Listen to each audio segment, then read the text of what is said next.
Welcome back to Anti-Capitalist Chronicles. Had a fairly long break in the summer for a variety of reasons. Some of them work-based, others, in my case in particular, health-based. I finally caught COVID and got a lot of things stemming from that. Made it pretty hard to concentrate.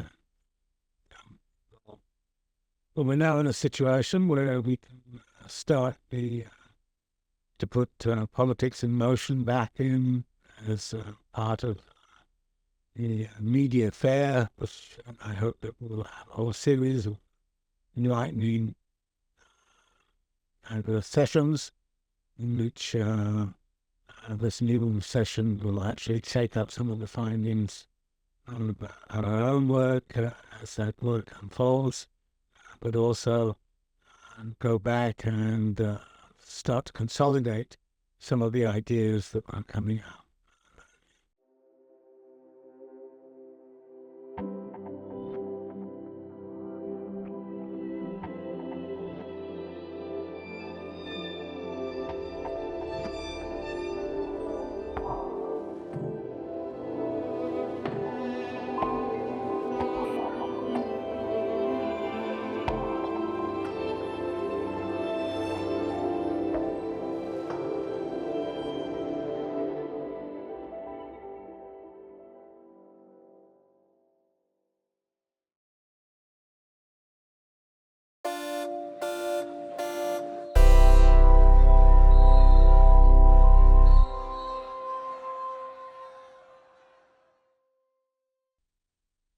Now, I'm going to do something in this session which I'm very hesitant to do because, in a way, it's like giving away some certain secrets. And see, most of my work has been about actually trying to understand the capitalist mode of production, and to do it with understanding Marx's theory of the capitalist mode of production. As he says in the Grundrisse, you can't really understand bourgeois society without understanding what is capital. And what is capital is not really about understanding a thing, it's about understanding the whole mode of production and its internal contradictions.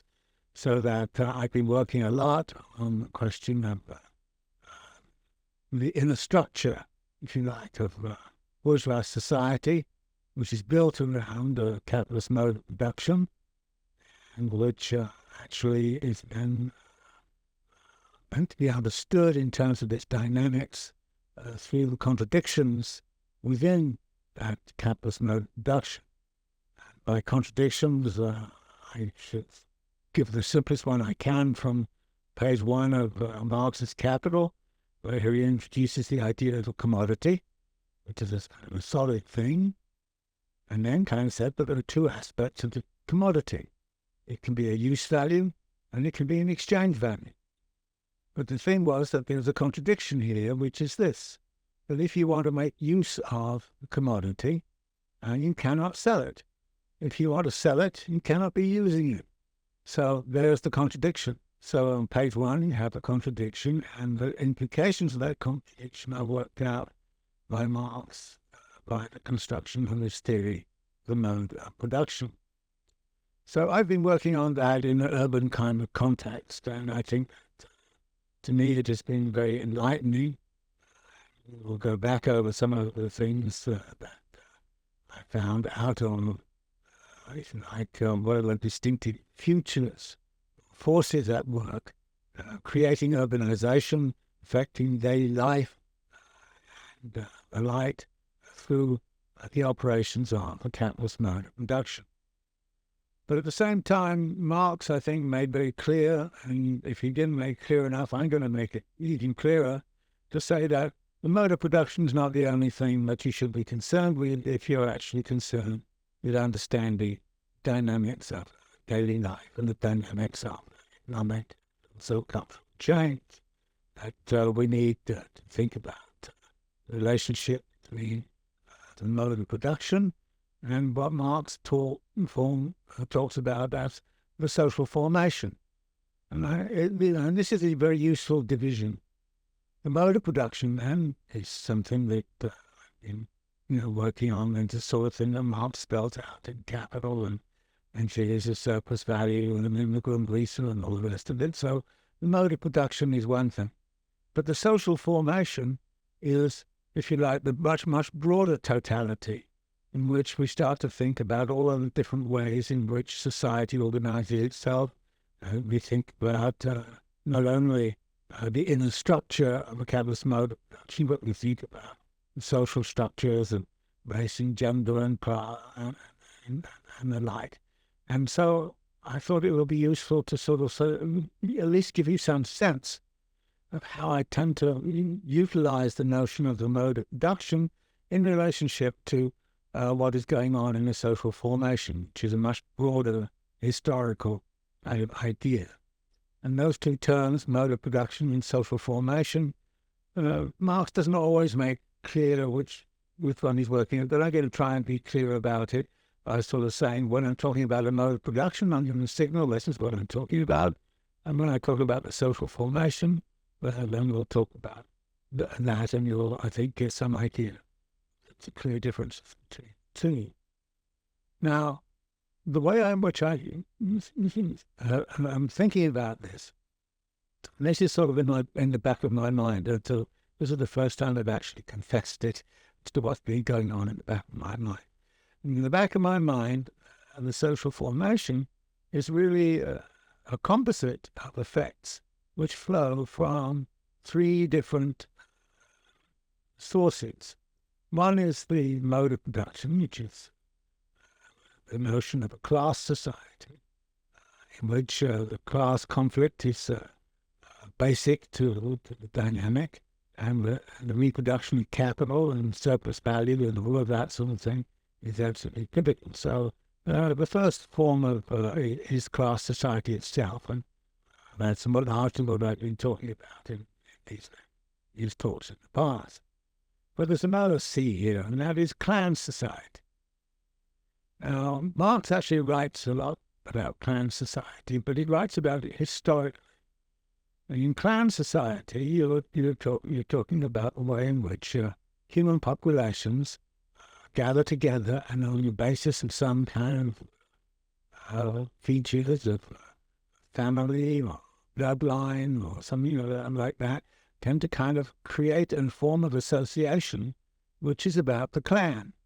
And Marx was very interested in the history of clan societies and was particularly interested in Germanic clans. And immediately something becomes apparent when you start to think about clan society historically, which is that there is the clans, there is a certain basis for the way in which human beings aggregate their activities and so on, and that basis initially, Marx suggests, is dominated by family bloodline, loyalty to a particular place or a particular house, and then there is, over time, Marx suggests that the basis of the connectivity was increasingly territorialized. That is, you started to have loyalty to the population in your particular place. And so you look at the history of conflicts of this kind, and the sort of thing that Marx has in mind here would be, say, something like the Wars of the Roses, as they were back before Henry the First came.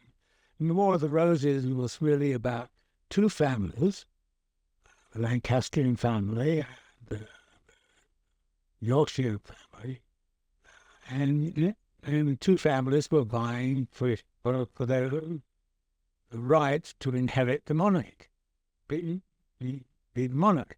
So there were 20 or 30 years of war between War of the Roses between the Lancastrian house and the Duke of Lancaster and the Duke of York, which is on the other side. So that it eventually became territorialized between Yorkshire and Lancashire. And these two houses vying for power in England, and in particular vying as rightful heirs to the crown. So the Wars of the Roses were, I think, a very good example of the sorts of things that clan societies got up to. Warfare was absolutely crucial in terms of what they were about. So the Wars of the Roses were very significant. And it's interesting to this day, when Yorkshire plays Lancashire in cricket, it's said, oh, the War of the Roses all over again. And so people have long-term memory of that distinction. And of course, it occurred in the industrial structure as well, because Lancashire was the preeminent area of cotton production, and therefore had all of these relationships with cotton producers in the south of the United States and the like. And Yorkshire, on the other hand, was the wool towns. So, for example, when the Civil War came up in the United States and supply of cotton was interrupted in flows, the cotton industry was in serious economic difficulty because of lack of access to cotton, whereas the Yorkshire towns, and so it was Manchester against Leeds and so on. So the clan history is long there. And as Marx points out, and as recently also has been revived, I think, very much by this Japanese eco-socialist Saito, there's that one of the things that you can find in clan society is that there's a very close relationship between the kind of social order that is created, kind of social situation which is constructed, and the land. And this means that the whole kind of question of the sustainability and ecological kind of foundations for social economic activity, those things come into the picture in a way. So the existence of clan society historically has been very significant. I mean, in the Grundrisse, Marx spends quite a bit of time talking about the varieties of clan structures historically, and the importance of those class structures in founding a kind of world in which capital could eventually arrive into. As far as Marx is concerned, eventually conquer it, but we find that the conquering of a clan society sometimes some very negative effects, which is when capital ceased to be concerned about the land in the way that the common property, which was very popular amongst clan societies, and the whole kind of notions of what the individual could or could not do, and also the basis of the social order. Now, with capital, the basis of the social order is, of course, value production, value creation, and surplus value creation. But on the other hand, clan society is not about that. Clan society tends to be concerned with loyalty, honor, trust, and all the rest of it, the sorts of things that we made a lot of in current, all of these some proto-medieval little reconstructions, which we now see on Netflix and House Dragons and all those kinds of things. So this is a different kind of world, and the idea that somehow or other that world disappeared entirely is, I think, entirely erroneous. In fact, it stays with us, and in particular, of course, erupts in terms of nationalism. In other words, the clan society kind of ethic, you want to call it that, and many of the features of clan society carry over into our own time, very much in terms of the idea of national identity. National identity often focuses on certain environmental considerations, so that the identity of the Irish is very much associated with greenness and peat bogs and all the rest of it. The identity of the Welsh is connected to the mountains, the identity of the Germans to the forests and the like.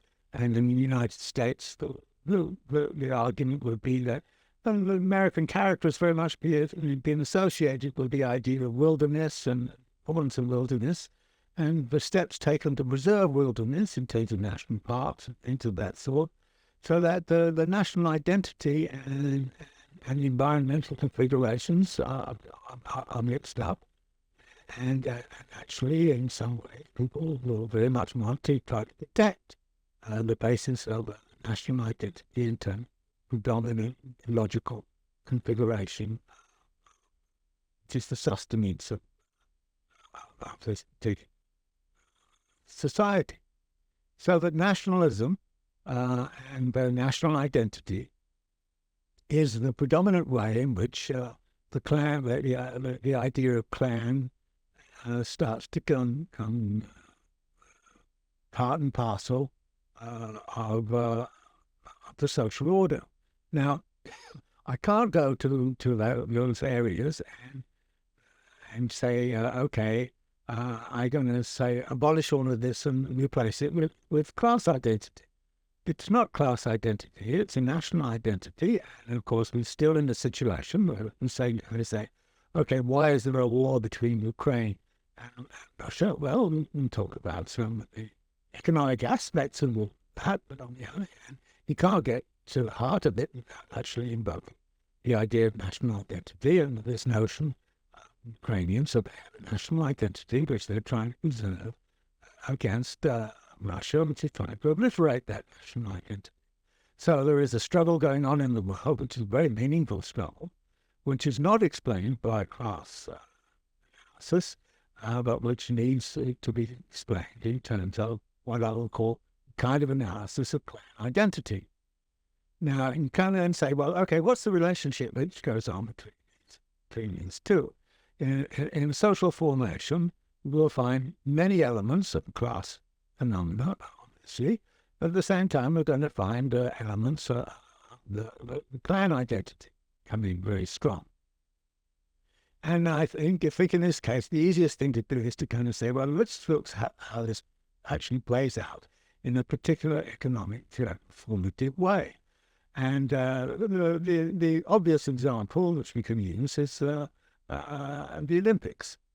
Now, what is the Olympics about? People are competing for excellence, and they're doing it in the name of their national identity.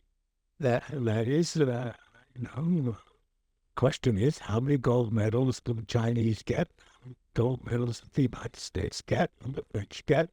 And there is a French contingent to the thing. And when the medals are awarded, the national anthems are played. In other words, it's very difficult to imagine the Olympics going forward without some sort of notion of national identity and some sort of notion of competition between the nations. And it's a peaceful competition between the nations. Some violence occasionally.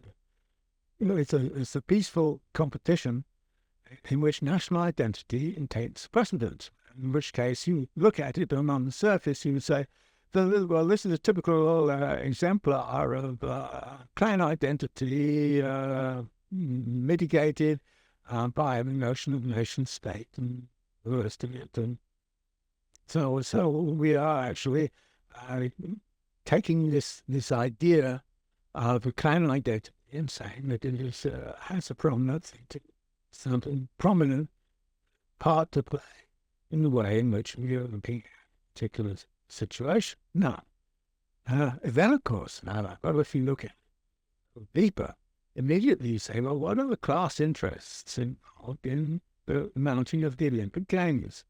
Well, for a rather long time now, developers in various cities have very much wanted Olympic Games because the Olympic Games provide an opportunity to sort of create urban investments of all kinds. And so as soon as you get into a little bit into the economics of what's going on, and you find, well, actually, what we find in the Olympic Games is a merger of interests around in which class identity and class dynamic is absolutely critical in relationship to the clan identity. So that is a situation where I cannot explain what is going on in Olympic Games without invoking both of them. And in fact, what we find is that, of course, capital has a great deal of interest in sponsoring the Olympic Games. and in fact, sponsoring athletes and sponsoring our interests. Now, notice something here, which is that, again, one of the issues that I raised before is to say, well, what's the turnover time of consumption activities? And I kind of say, well, I'm still using my grandmother's knives and forks, and so the turnover time of those activities is very, very long. But capital, as Marx points out, likes turnover times which are as close to zero as possible. And the Olympics are a great example of that. In 2 weeks, you have this immense amount of spectacle which is created. And of course, that means advertising and all kinds of opportunities of that kind. And it means a consumption phase of about a couple of weeks where everybody's is concentrating their attention to, the 400 meters and the 1500 meters and all those kinds of things. We get deeply involved in the particular stories of the particular athletes and so on. So it's a wonderful, wonderful example of a kind of consumerism that capital loves, which is a consumerism that is all over 2 weeks. And, the other forms of consumerism in this time, which are very much concentrating on these behaviors, things like cruise liners. And of course, what we find is 10 cruise liners, maybe 2,000 or 3,000 on each boat, converging on one Greek island. So the impossibility of some of this is becoming apparent. But nevertheless, this idea that consumerism, increasingly even in the capitalist society, is taken up with the consumption of spectacle. And that the mounting spectacle becomes a very important kind of aspect of the dynamics. So this is a very good thing from the standpoint of capital to sort of support something like the Olympic Games, collision testing. Secondly, it's also important because when you apply for the Olympic Games, you have to show that you're willing to build the stadiums and build all those kinds of things. So there's a huge kind of building boom, and the developers love it. The developers kind of gone through it. In fact, the developers kind of are constantly pushing, municipalities, you've got to do the Olympic Games because of all this stuff that comes along. And even when the Olympic Games, which until recently didn't make a gross profit for the city, the profit for the developers and and all the rest of it is actually very, very significant. So even when individual capitalists can make a great deal of profit out of the Olympic Games, it may be that the city may make a net loss. But recently, particularly since the London Games, the Olympics have actually turned out to be profitable. Interesting, one of the first Olympics organizations that was profitable was Los Angeles, Games are coming back to Los Angeles. And one of the things that's curious about it is that it was not going very profitably until somebody came in and reorganized the whole profitable lines. And that person was none other than Mitt Romney. Mitt Romney came in and he had suddenly, I would say, well, actually, the city made a profit as well as all the developers to make their own. So here you have a situation where you really can't explain the structure of the Olympic Games these days without invoking capital. But on the other hand, if you just said it was just capital, and it's not also about clan and what goes with that, all of that. So here's a beautiful example of the way in which those two aspects of society intermesh. Now, there's a tendency amongst Marxists and so on, succumb to this myself on occasion, there's a tendency to kind of say, well, Marx explains everything. Well, no, he doesn't. He explains the capitalist mode of production excellently.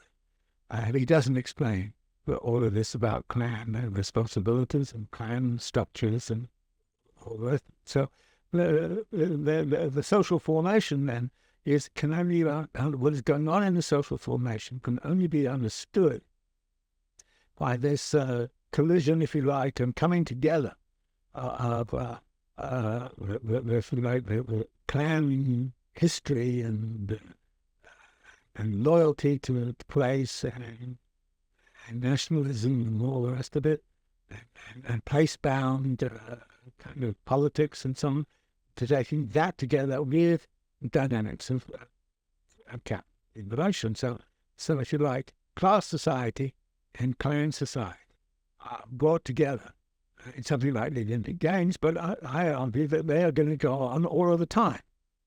So that something like the Olympic Games, where all of this is very obvious, is just much more subtly worked out in other sort of situations. So it's this interplay between nationalism. And it's very interesting to look at actually the attempt on the left, by Lenin, Luxemburg, and so on, to actually come up with a very secure distinctive Marxist understanding of the national question. I would argue that that is profoundly misplaced, that you cannot do that. You cannot subsume the national question under Marx. You can say, well, the national question is there.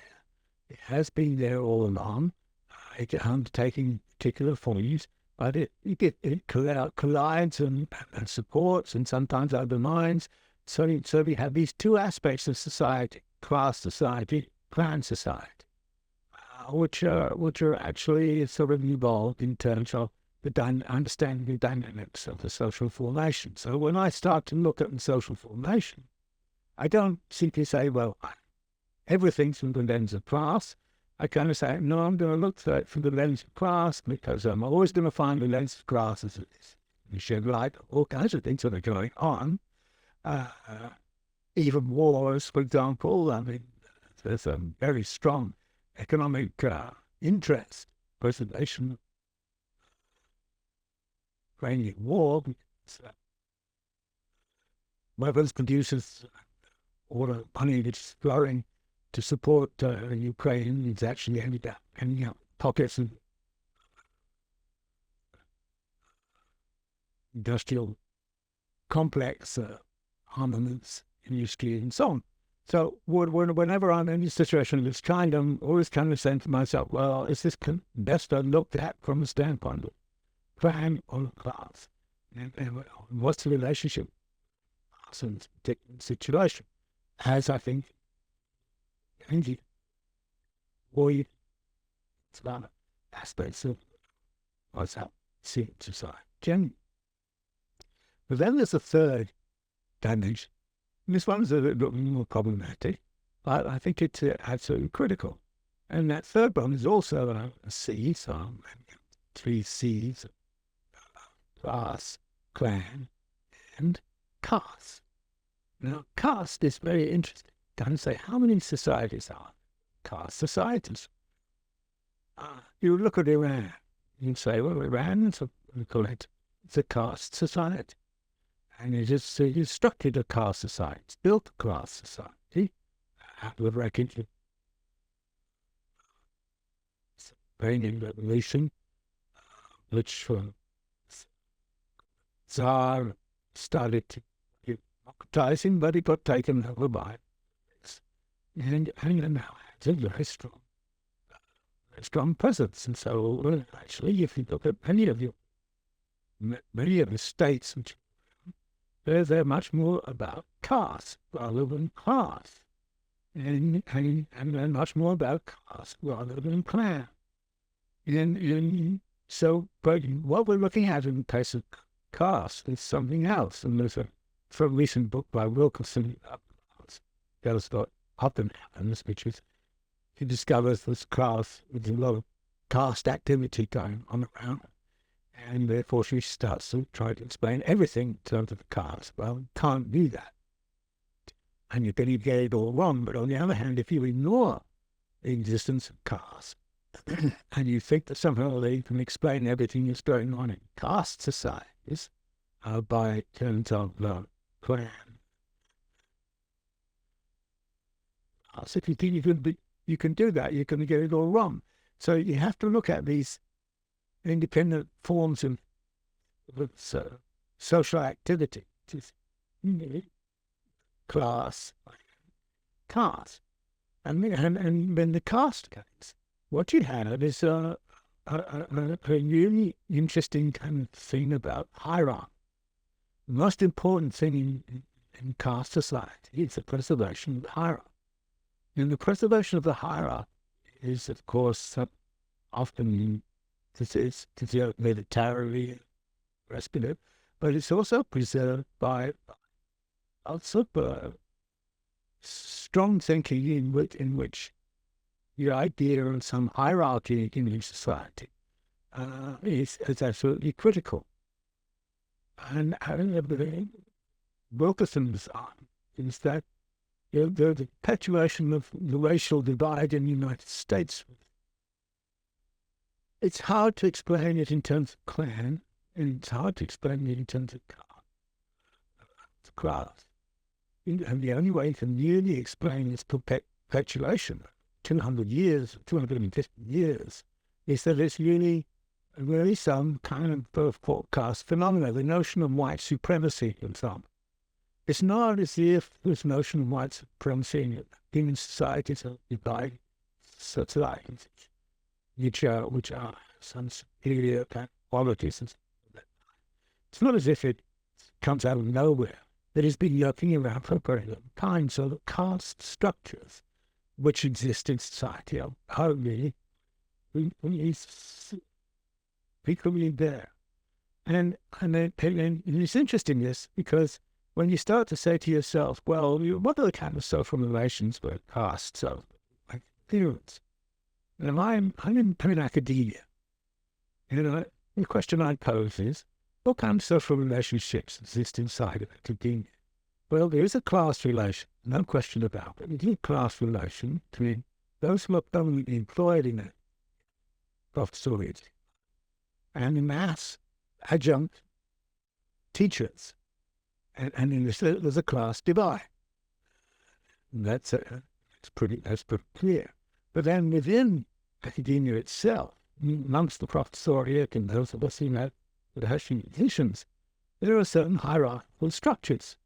And those hierarchical structures are essentially about caste rather than class. In the social sciences, for example, you can look around as much as you like, but there's no question, Brahmin parts and Brahmin parts in social sciences, they're the economists, of course.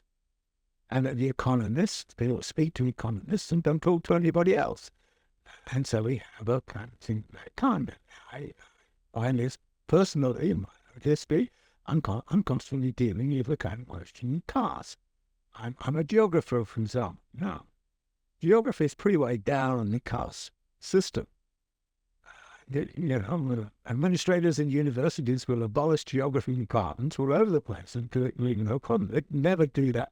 Economics, they might reconstruct an economics department because it's particularly difficult, but they cannot be a respectable university without an economics department. It can be a very respectable university without a geography department. So I'm a geographer, so I'm a caste figure. I'm also a Marxist, which is even worse because that makes me a double. So my caste situation, if you like, is particularly low, and frankly, in my life, that has played a very important way in which I adjust myself. I have to try to persuade people that somehow or other a geographer and a Marxist has something sensible and interesting to say. And look, it's taken me a long time to do it, and it was only about 15, 20 years ago, where somebody who was a very important position in Marxist history, so on, said to me, I've never read anything you've written. And I said, no, why not? I've written about 10 books by it. I said, well, why not? And I said, well, the only reason I can. He said, because you were a geographer. And because you were a geographer, I couldn't imagine you had any interest in this. Now, that's a typical caste. Now, it's a typical caste kind of comment. And the structures inside of academia are very much caste structures. And I would like to, sometimes it's said that in the United States it's a political class. I don't think there's a political class. I think there's a political caste in the United States. That the State Department, the whole kind of grit of Harvard, Toto, the sorts of people who are governors. In other words, the governing structure in the United States, yes, there's a class relationship going on. There's also a caste mentality. And the caste mentality is about the idea that there are some people who are born to rule. And my own father actually also ruled. Problem was out and didn't like political. But my father believed, even though he had all this sort of mixed class background, he really believed in the validity of the aristocracy, and he's born to rule. And when I was growing up after World War II, it was pretty clear that all of the powerful positions in society were like descendants of the aristocracy, and that the aristocracy.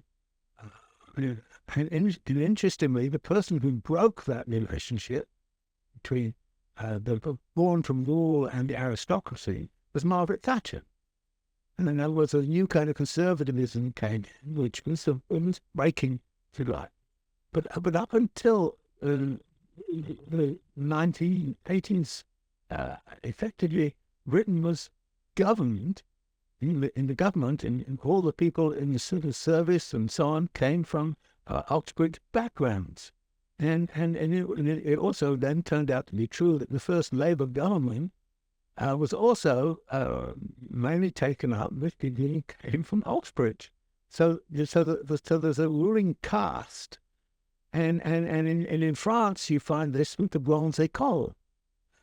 There's actually a system which is very, very, very much about Germany. And that system is incredibly important and very powerful to this day. One of the big problems that the left has right now is the leader of the left, a man called Mélenchon, very intelligent and very interesting guy, is not respected by the political classes in France because he never went to one of the Bronze École. In other words, so the whole kind of caste structure becomes terribly important and important in terms of and Marx and Engels started to think about this in a particular way about the United States. I mean, Engels kind of, I can't remember who it was, actually Engels or Marx kind of said, look, the United States is very interesting because everywhere in Europe, there are the residuals of feudal classes who have a great deal of political power and caste power, as it were. They didn't use the word caste power. I'm substituting that for what they said. But they said, but in the United States, you don't have that.